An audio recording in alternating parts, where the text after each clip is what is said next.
Hi dear friends, നമ്മുടെ മറ്റൊരു mobile unboxing വീഡിയോയിലേക്ക് സ്വാഗതം. എന്നാലും നമ്മളിന്ന് റിവ്യൂ ചെയ്യുന്നത് ഓപ്പോ A3s എന്ന ഒരു മോഡലാണ്. ബിഗർ ബാറ്ററി ഡ്യുവൽ ക്യാമറ, അങ്ങനെ തന്നെയാണ് കമ്പനി ഇത് ക്യാമ്പയിൻ ചെയ്തിരിക്കുന്നത്. ഇത് പൂർണ്ണമായിട്ടും 10,990 രൂപ, അതായത് 11,000 രൂപയ്ക്ക് 10 രൂപ കുറവ്. അതാണ് ഇതിൻ്റെ ഏറ്റവും വലിയ ഹൈലൈറ്റ്. എനിക്ക് തോന്നുന്നത് റെഡ്മി Y2 ആയിട്ടൊക്കെ കോമ്പറ്റ് ചെയ്യാനാണ് കമ്പനി ഈ ഒരു മോഡൽ വിപണിയിൽ എത്തിച്ചിരിക്കുന്നതെന്നാണ്. എന്തായാലും ഇതൊന്ന് ഓപ്പൺ ചെയ്ത് ഇതിൻ്റെ ഫീച്ചേഴ്സ്, ഇതിൻ്റെ ക്യാമറ ഫീച്ചേഴ്സ്, അതേപോലെ തന്നെ ഇതിൻ്റെ ഡിസ്അഡ്വാൻറ്റേജസ് ഒക്കെ നമുക്കൊന്ന് പരിശോധിക്കാം. ആദ്യം തന്നെ എന്തായാലും ഇതൊന്ന് ഓപ്പൺ ചെയ്യാം.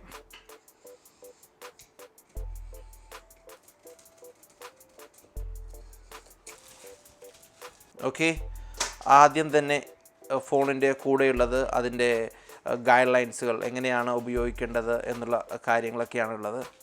ഓക്കെ, ട്രാൻസ്പെറൻ്റ് ആയിട്ടുള്ള ഒരു കവറും ഇതിൻ്റെ കൂടെയുള്ള.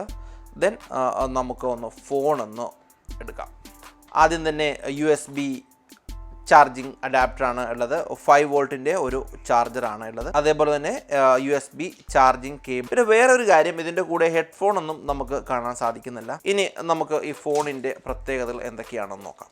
ആദ്യം തന്നെ ഇതിൻ്റെ ബോഡി പ്ലാസ്റ്റിക് ബോഡിയാണ്, സ്ക്രാച്ച് പ്രൂഫ് ആയിട്ടുള്ള പ്ലാസ്റ്റിക് ബോഡി ആയിട്ടാണ് ഇത് ഓപ്പോ നിർമ്മിക്കപ്പെട്ടിരിക്കുന്നത്. ഓപ്പോ A3s എന്നാണ് ഇതിൻ്റെ മോഡൽ വരുന്നത്. ഞാൻ നേരത്തെ പറഞ്ഞ പോലെ തന്നെ റെഡ്മി Y2 ആയിട്ടൊക്കെ കോമ്പറ്റ് ചെയ്യാനാണ് ഈ ഫോൺ വിപണിയിൽ ഓപ്പോ എത്തിച്ചിരിക്കുന്നത്. 10,999 രൂപയാണ് ഈ ഫോണിൻ്റെ വില. നമുക്കൊരു സെക്കൻഡ് ഫോണായിട്ടൊക്കെ നമുക്ക് ഒബിയസ്ലി ഉപയോഗിക്കാൻ പറ്റുന്ന ഓപ്പോയുടെ ഒരു ബ്രാൻഡ് തന്നെയാണ് A3s എന്ന് പറയുന്നത്. ആദ്യം തന്നെ നമുക്ക് ഇതിൻ്റെ ബോഡി ഡയമെൻഷൻ നോക്കാം. 8.2 mm ആണ് ഈ ഫോണിൻ്റെ തിക്നെസ് ആയിട്ട് വരുന്നത്. 168 ഗ്രാമാണ് ഇതിൻ്റെ വെയിറ്റ്. ഡ്യുവൽ സിം, 2 നാനോ സിമ്മുകൾ നമുക്ക് ഉപയോഗിക്കാൻ പറ്റും. അതിൻ്റെ റൈറ്റ് സൈഡിൽ തന്നെ നമുക്ക് കാണാൻ സാധിക്കും വോളിയം കൺട്രോൾ, അതേപോലെ തന്നെ ഡ്യുവൽ സിം ഇടാനുള്ള ഒരു സ്ലോട്ടാണ്. നമുക്ക് എന്തായാലും ആ സിം സ്ലോട്ട് ഒന്ന് പരിശോധിക്കാം. ഈ കാണുന്നതാണ് സിം സ്ലോട്ടുകൾ. കണ്ടോ, 2 നാനോ സിമ്മുകൾ നമുക്ക് ഇടാൻ സാധിക്കും. അതേപോലെ തന്നെ 256 GB ഒരു മെമ്മറി കാർഡും നമുക്ക് ഇടാൻ സാധിക്കുന്ന ഒരു സ്ലോട്ട്. എല്ലാം കൂടെ ഒറ്റ ഇതിലാണ് കമ്പനി ഡിസൈൻ ചെയ്തിരിക്കുന്നത്. 2 സിം, അതേപോലെ തന്നെ ഒരു മെമ്മറി കാർഡും നമുക്ക് ഇതിലിടാവുന്നതാണ്. ലെഫ്റ്റ് സൈഡിലായിട്ട് പവർ ഓൺ ഓഫ് ബട്ടൺ കാണാൻ സാധിക്കും. അതേപോലെ തന്നെ നോർമലി ഓപ്പോയുടെ മറ്റ് ഫോണുകൾ പോലെ തന്നെ 3.5 mm ഓഡിയോ ജാക്ക്, സ്പീക്കർ ഉണ്ട്. അതേപോലെ തന്നെ USB ചാർജിങ് പോർട്ടുമാണ് ഈ കാണുന്നത്. Okay, fine. ഇനി നമുക്ക് ഇതിൻ്റെ ഡിസ്പ്ലേ നോക്കാം. IPS LED ആണ് ഇതിൻ്റെ ഡിസ്പ്ലേ വരുന്നത്. 6.2 ഇഞ്ചസ് ആണ് ഇതിൻ്റെ സൈസ്. റെസൊല്യൂഷൻ 720x1520 പിക്സൽസ് ആണ്. ആസ്പെക്ട് റേഷ്യോ 19:9 റേഷ്യോ ആണ് ഇതിൻ്റെ റെസൊല്യൂഷനായിട്ട് വരുന്നത്. ദെൻ ബാക്കിൽ തന്നെ ഡ്യുവൽ ക്യാമറ. ഈ ഡ്യുവൽ ക്യാമറ നമുക്ക് കാണാൻ സാധിക്കും. ക്യാമറയോടൊപ്പം തന്നെ ഒരു ചെറിയൊരു LED ഫ്ലാഷും അവൈലബിൾ ആണ്. ക്യാമറ 13 മെഗാ പിക്സലിൻ്റെയും അതേപോലെ തന്നെ 2 മെഗാ പിക്സലിൻ്റെയുമാണ് 2 ക്യാമറകളാണുള്ളത്. ഈ 13 മെഗാ പിക്സലിൻ്റെ ക്യാമറയ്ക്ക് അപ്പാർച്ചർ 2.2 ഓട്ടോ ഫോക്കസോടെ അപ്പാർച്ചറാണ്. അതേപോലെ തന്നെ 2 മെഗാ പിക്സലിന് വരുന്നത് 2.4 അപ്പാർച്ചറാണ് ഇതിൽ വരുന്നത്. അത് ഡെപ്ത് സെൻസറോട് കൂടിയാണ്. ചെറിയൊരു LED ഫ്ലാഷും നമുക്ക് അവൈലബിൾ ആണ്.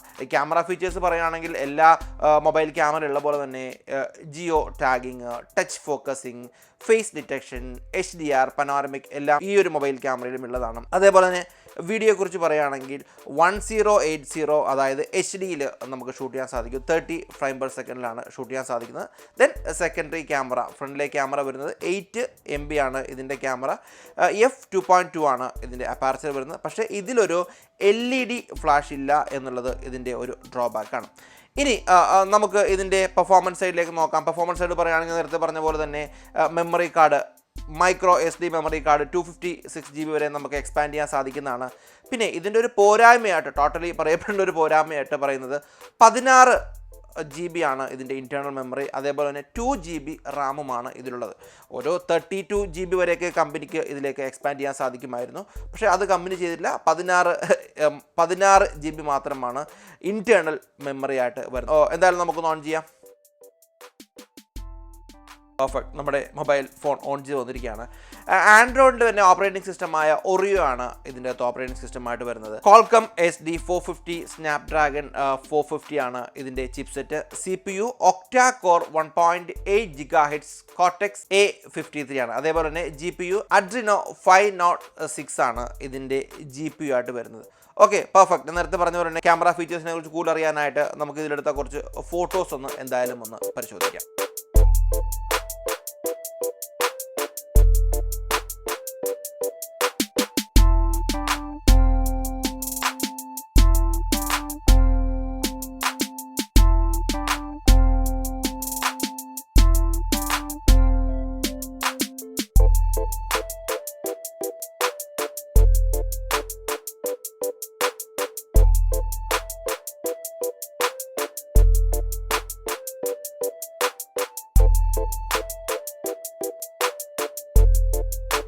ഇനി ഇതിൻ്റെ ഒരു ബാറ്ററി കപ്പാസിറ്റി 4230 mAh ബാറ്ററിയാണ് ഇതിൻ്റെ അകത്ത് വരുന്നത്. നേരത്തെ ഫോൺ ഓപ്പൺ ചെയ്യുന്നതിന് മുമ്പ് പറയുകയുണ്ടായി dual camera and better battery എന്നാണ് കമ്പനി ക്യാമ്പയിൻ ചെയ്യുന്നത്. 4230 mAh ആണ് ഇതിൻ്റെ ബാറ്ററി ആയിട്ട് വരുന്നത്.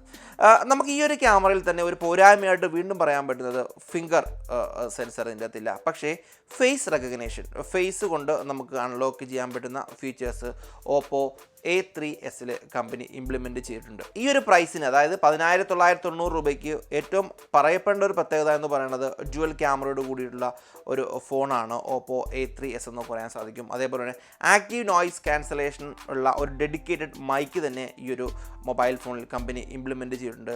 അതേപോലെ ഈ ഒരു പ്രൈസിന് ഫേസ് റെക്കഗ്നേഷൻ ഉള്ള ഒരു ഫോൺ നമുക്ക് ലഭിക്കുകയാണ് ചെയ്യുന്നത്. പിന്നെ നോൺ റിമൂവബിൾ ആയിട്ടുള്ള ഒരു ബാറ്ററിയാണ് വരുന്നത്. 2 കളറുകളിൽ കമ്പനി ഈ ഒരു ഫോൺ വിപണിയിൽ എത്തിക്കുന്നുണ്ട്.